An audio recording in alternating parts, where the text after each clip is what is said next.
La capital del señorío de Molina se encuentra situada a 139 kilómetros de Guadalajara capital. Se accede a través de la A2, dirección Zaragoza, tomando la salida 135 a la altura de Alcolea del Pinar, para coger definitivamente la Nacional 211, que llevará al visitante hasta la ciudad. Se asienta sobre la orilla derecha del río Gallo, en el fondo de un no muy profundo valle, siendo la cabecera de referencia de una comarca llena de historia y arte. Según las crónicas romanas, serán los celtíberos los que aportan cierta identidad a la ciudad, poblándola durante varios siglos. Un periodo de desolación transcurre en la zona hasta la llegada de los musulmanes y la creación de los reinos de taifas en el siglo XI. Es entonces cuando la ciudad de Molina aparece bajo el mandato del rey Albel Galbón, tributario de Zaragoza y Valencia y buen amigo de Rodrigo Díaz, el Cid, según aparece en el Cantar. Esta ocupación culmina en 1129, cuando Alfonso I el Batallador conquista el territorio. En 1369, Molina pasa a integrarse en el Reino de Aragón. Es Enrique II el que da el señorío al francés Bertrand du Guesclin, como recompensa por su ayuda en el fratricidio de Montiel. Los molineses no son partidarios de este acuerdo y entregan la ciudad a Pedro IV de Aragón, quien se alza con el poder durante 6 años, hasta 1375, fecha en la que la localidad cambia de nombre, pasando de Molina de los Caballeros a Molina de Aragón, que aún se conserva. Un siglo después se repite la historia, cuando Enrique IV decide otorgar el señorío a Beltrán de la Cueva, y los molineses se alzan en armas y consiguen normalizar la situación. Poco tiempo después, Isabel la Católica concede el privilegio de que Molina siempre pertenecerá a Castilla. Es a comienzos del siglo XVI cuando comienza la época de esplendor de Molina y su desarrollo, debido al aumento de población y a la explotación de sus numerosos recursos. Y así se llega a la actualidad, cuando Molina se presenta como una ciudad renovada, moderna, dentro de servicios y con vocación de apostar por la cultura, el patrimonio y el turismo como motores de desarrollo. Coronada por su afamado Castillo Alcázar medieval, su patrimonio monumental es uno de los más ricos de la provincia de Guadalajara, indudable huella de un pasado lleno de historia. Declarado conjunto histórico-artístico, su catálogo monumental puede iniciarse con su impresionante fortaleza, cuyos orígenes se remontan al Alcázar levantado por los árabes en el siglo X, pero su ampliación y definitiva fortificación se debió a los señores molineses, los condes de Lara, terminándose a finales del siglo XIII. Es el castillo más grande de los que quedan actualmente en la provincia de Guadalajara. La fortaleza se encuentra situada en la ladera que domina el valle. Posee una gran muralla exterior con numerosas torres de defensa, que rodea el perímetro y protege al burgo y a la propia fortaleza. El castillo interior llegó a tener 8 torres, de las que se conservan 4 en buen estado y restos de 2. Estas torres están comunicadas por un adarve almenado, o camino de ronda. El paso de numerosas civilizaciones ha dejado su huella en esta impresionante construcción, habitada ininterrumpidamente desde el siglo XII y hasta mediados del siglo XIV por tropas carlistas. La fortaleza militar se construyó sobre la colina y debe su importancia y encanto a esta privilegiada situación.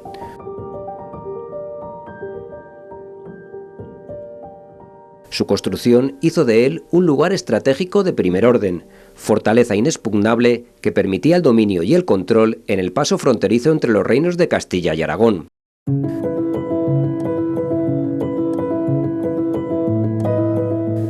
Fue con la llegada de los árabes cuando se erigió la Alcazaba, que pocos años después tomaron los cristianos. Bajo el señorío de los Lara se construyeron la Torre Vigía, conocida en la actualidad como Torre de Aragón, el patio de armas y por último el cinto o murallas, para dar protección a la entonces Molina de los Condes. A partir de la llegada de los cristianos se sucedieron las reformas a lo largo de los distintos siglos, hasta la llegada de los carlistas al mando del general Cabrera, que lo reconstruyeron tal y como se puede ver en la actualidad. Esa evolución histórica puede apreciarse en las torres del patio de armas, donde se pueden distinguir tapiales árabes, arcos apuntados medievales y almenas de los carlistas. En las proximidades del castillo se encuentra la popular Torre de Aragón, torre vigía de planta cuadrada.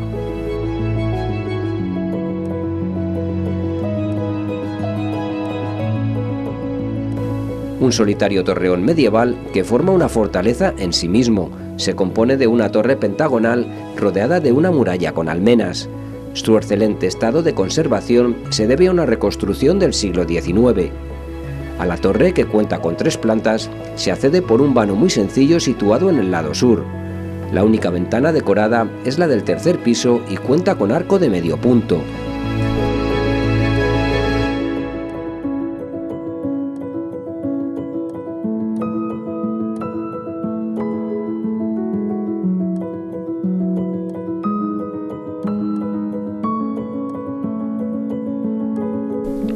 A los pies del castillo se encuentra el Prau de los Judíos, un yacimiento arqueológico visitable y autoguiado donde se pueden apreciar los restos de una sinagoga judía y sus edificios anexos. Se ubica en la corte más alta del actual núcleo urbano de Molina de Aragón, junto a la Puerta de los Augalobos, una de las entradas al Albacar de su fortaleza medieval. A pesar de sus reducidas dimensiones, muestra una amplia secuencia de ocupación que abarca desde la época califal hasta los siglos XVI al XVII. Molina de Aragón posee además un buen conjunto de calles de trazado medieval en su casco histórico, con algunas casas, fuertes y palacios. El itinerario monumental por Molina de Aragón puede continuar por la iglesia de Santa Clara, uno de los templos de estilo románico de la segunda mitad del siglo XII más representativos de la provincia. Inicialmente fue la parroquia de Santa María de Pero Gómez, así denominada porque fue este caballero su patrocinador. En el siglo XVI, el obispo de Sigüenza, Fray Lorenzo de Figueroa, la dona a Juan Ruiz Malo para darle un nuevo uso como capilla del convento de monjas clarisas que se estableció junto al templo. Es en este momento cuando cambia su nombre para denominarse Santa Clara. El templo, indudablemente, fue construido por un taller de gran sabiduría arquitectónica, fiel siempre, dada su datación, a las normas ornamentales cistercienses. Se trata de un templo cuidadamente restaurado en los años 90. Todo él es de sillería de piedra arenisca de color rojizo, perfectamente concertada. Presenta una inacabada nave de un solo tramo, crucero acusado en planta y cabecera dividida en presbiterio recto y ábside semicircular.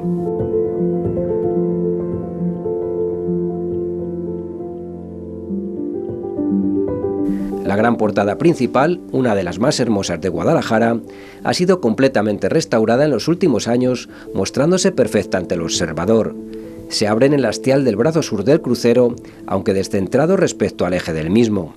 Cuenta con tejarot soportado por 6 canecillos escoltados por una sorprendente colección de metopas de tipo segoviano, casi ausentes en el resto de la provincia. 2 pares de estilizadas columnas llegan hasta el alero de este tejaroz y enmarcan la puerta. Tiene 5 arquivoltas donde se alternan finos baquetones sin acelas, más guardapolvos con puntas de diamante. Los apoyos lo constituyen 5 pares de columnas esbeltas y elegantes sobre altos plintos con capiteles alargados de fina decoración vegetal, más ábacos moldurados. A esta puerta se accede por una escalera pétrea. También se recomienda visitar la iglesia de San Gil, románica, del siglo XIII, que tras un incendio ocurrido en 1915, el templo quedó vacío en su interior y fue restaurado en 1924, siendo actualmente la parroquia principal de Molina. El altar mayor es renacentista de la escuela saguntina y proviene de la iglesia de Latance, dedicado a la Ascensión. Dignos de mención son también la talla de la Virgen de la Inmaculada y la pila bautismal. El interior es de 3 naves separadas por arcos de medio punto, que se abre a una capilla cubierta con cúpula sobre pechinas, donde está el Cristo de las Victorias, patrón de Molina.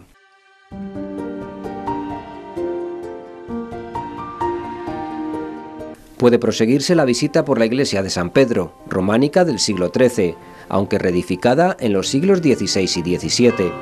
Nació como templo de repoblación. Las sucesivas reformas a lo largo del tiempo han ido modificando el aspecto inicial del edificio.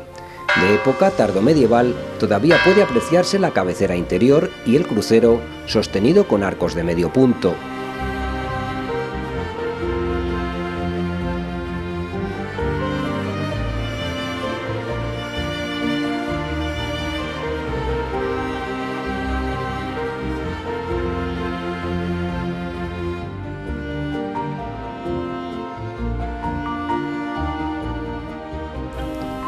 Visita también obligada es la que se refiere al convento e iglesia de San Francisco, fundado en el siglo XII por doña Blanca, última señora independiente de Molina de Aragón.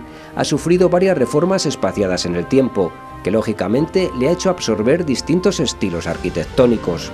En el exterior se ve que la torre es barroca y coronada por una veleta con forma de hombre, en cuya cabeza lleva un sombrero y coge con su mano derecha una amplia bandera, siendo popularmente conocida por el giraldo. Tiene cierta similitud con el giraldillo de la emblemática Giralda sevillana.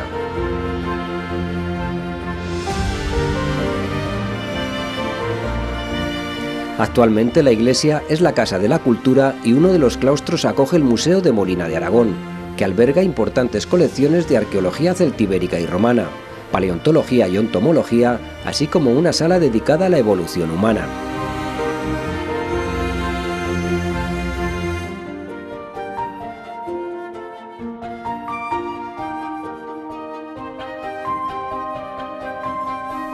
En el paseo por sus calles no se puede olvidar el barrio judío, de gran belleza medieval.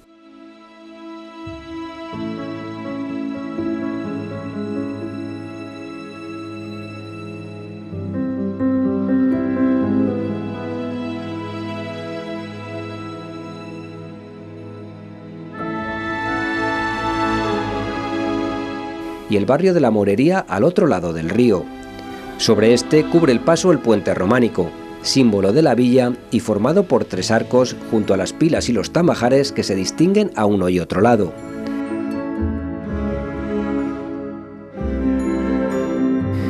Es uno de los emblemas de Molina, situado sobre el río Gallo y construido entre los siglos XII y XIII. Une el arrabal de San Francisco, donde se encuentra el monasterio de San Francisco, con el casco histórico frente a la puerta de la cava y junto a la posada de los comuneros. Cuenta con 3 arcos escarzanos, siendo mayor el central. Está construido con sillares de piedra arenisca rojiza usadas en el pretil y los tamajares, que separan los 3 ojos en el lado del adarves y de pequeñas torrecillas en el lado opuesto. A veces es llamado por los molineses como puente romano, aunque se trata de un puente medieval.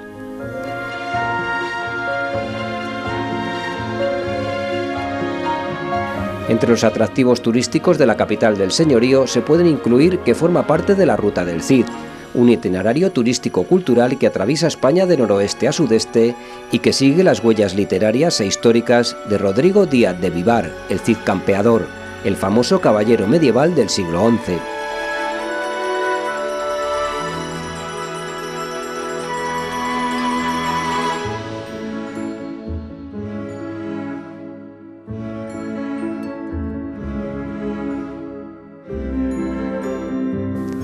Y los amantes de la naturaleza y el senderismo tienen en esta zona una cita obligada con el Geoparque de Molina de Aragón Alto Tajo, cuyo museo se encuentra en la ciudad.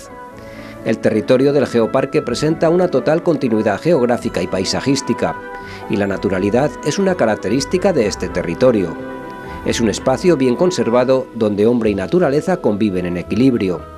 En general, la comarca se caracteriza por presentar un rico patrimonio geológico, así como una notable geodiversidad.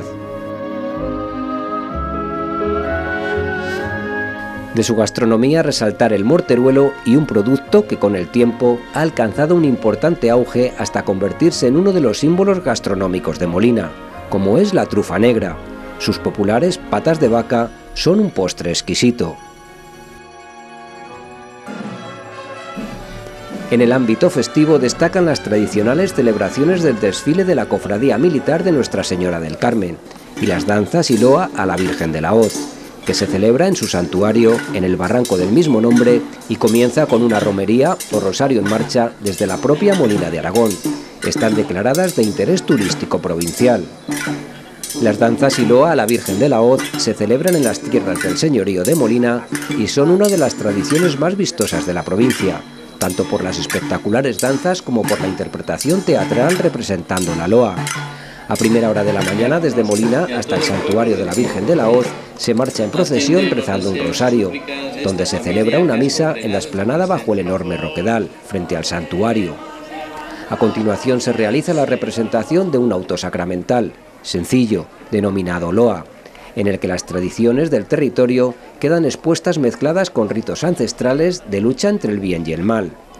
En él intervienen personajes diversos desempeñando papeles como el de ermitaño, que guarda el santuario, un zagal, sordo y bonachón, que quiere honrar a la Virgen, un mayoral que le da consejo, diablos encadenados, fieros, bailarines que portan espadas negras con serpientes pintadas que tratan de impedir la celebración, amenazando con enviar plagas, enfermedades y guerras, un gallego, jorobado y tonto, que sale mal parado puesto que es apaleado por el zagal, una zamorana que viene a dar gracias a la Virgen por haber salvado a su hijo, un ángel que expulsa a los demonios de las entrañas del infierno protegiendo a los molineses y peregrinos. 8 danzantes ataviados con jubones, camisas blancas, calzones y pequeñas gorras de seda, mandados por un capitán y acompañados de música, ejecutan las danzas de paloteo, danzas de espadas y danza de la cadena, culminando su actuación con un desfile y construcción del Castillo del Ángel, para lo que concurren todos formando un entramado con espadas sobre el que se coloca el ángel, que frente a la Virgen la exalta con su oración o despedida. Los actos concluyen con una nueva procesión encabezada por las cruces de los pueblos vecinos y la bandera de la Cofradía de la Virgen, hasta la cercana y bella ermita, a cuya puerta se sitúan los danzantes formando un arco triunfal con sus espadas, tras lo cual se realiza una comida fraternal. La concurrencia se dispone a comerse las tortillas y viandas al lado del río.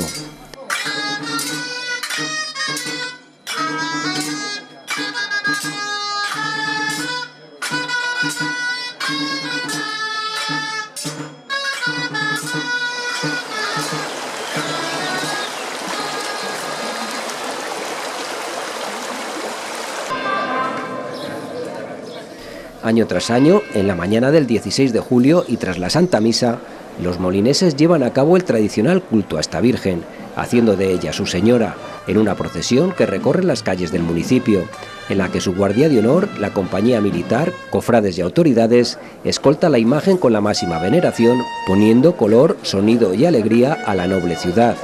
Esta procesión es conocida popularmente como la de los cangrejos, por el color rojo de las vestimentas. Por la tarde, tras el acto del fin del novenario, en magna procesión es trasladada la Virgen a su ermita. Por último, desfilan los cofrades para escoltar a la bandera hasta la casa del coronel jefe.